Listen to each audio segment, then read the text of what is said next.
विजयसिंह पंडित साहेब.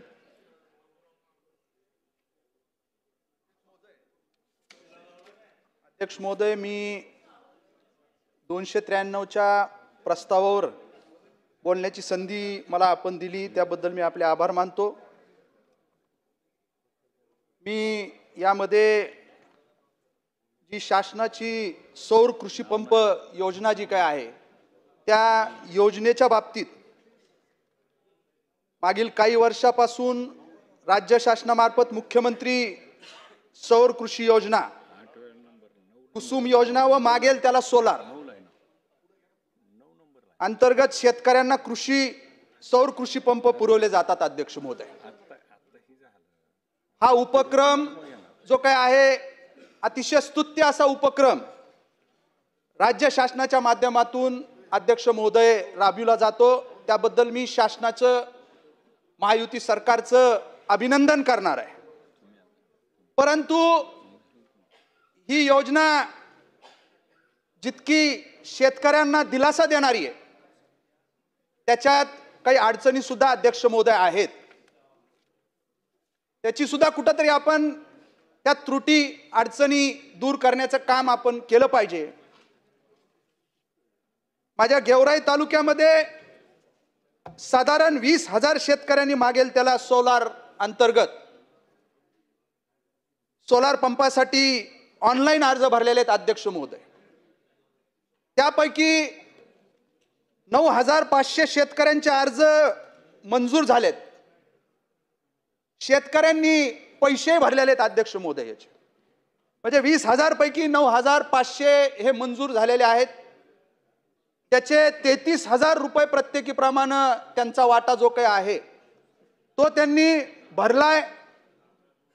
हे 33,000 रुपये भरल्यानंतर अध्यक्ष महोदय त्यांना 2 महिन्यामध्ये जे कोणतं एजन्सी, जे कोणती कंपनी त्यांनी पर्याय निवडलाय त्या कंपनीनं 2 महिन्यामध्ये ते सौर कृषी पंप इन्स्टॉल करणं त्या शेतकऱ्यांच्या शेतावर तो 2 महिन्याचा टाइम पिरियड आहे. अध्यक्ष महोदय, परंतु इथं अध्यक्ष महोदय सांगितलं पाहिजे की 6 महिने झालेत या 9,500 शेतकऱ्यांचे अर्ज मंजूर झालेत. त्यांनी 33,000 त्यांचा वाटा हा भरलेला आहे, जमा केला आहे.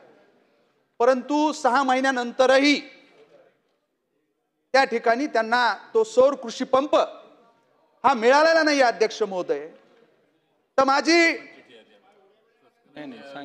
आपल्या माध्यमातून विनंती आहे, ही योजना जितकी चांगली आहे या त्रुटी असल्यामुळं आपण म्हणतो ग्रामीण भागामध्ये विहिरीत आहे पण पवऱ्यात नाही, म्हणजे पाणी आहे परंतु अशा पद्धतीच्या अडचणीमुळे जे काही अध्यक्ष महोदय त्यांना 4 मिनिटं सगळ्याला त्या त्या ठिकाणी ते शेतीला पाणी उपलब्ध होत नाही, देता येत नाही. 1-2 मिनिटं अध्यक्ष महोदय, कमीत कमी 3 दिवस झाले 293 साठी मी सकाळपासून संध्याकाळपर्यंत बसतो. अध्यक्ष 4 मिनिटं झाले, मी संपवतो. अध्यक्ष महोदय, तसेच धन्यवाद साहेब, धन्यवाद. माझी एवढीच विनंती आहे की ह्याच्यामध्ये राज्य शासनाने मला वाटतं निधीची अडचण यामध्ये आहे. तो निधी जर का तात्काळ उपलब्ध करून दिला राज्य शासनाचा वाटा तर ते सौर कृषी पंप 9,500 असतील किंवा उर्वरित राहिलेले जे काही 10,500 असतील 20,000 पैकी त्यांना त्या ठिकाणी या योजनेचा लाभ मिळेल. त्या शेतकरी बांधवांना आमच्या त्या ठिकाणी दिलासा मिळणार आहे.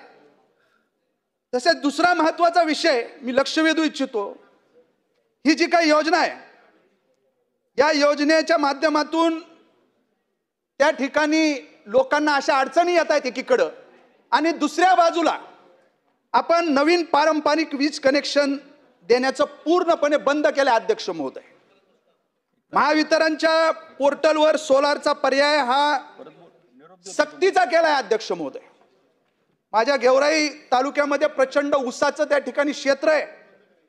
अनेक सौर पंप कमी कार्यक्षम असून सतत वीज पुरवठा त्या ठिकाणी अध्यक्ष महोदय होत नाही. उपसा केलेल्या पाण्याचा जो काही दाब आहे तो ऊसाच्या शेतीसाठी पर्याप्त नाही अध्यक्ष महोदय.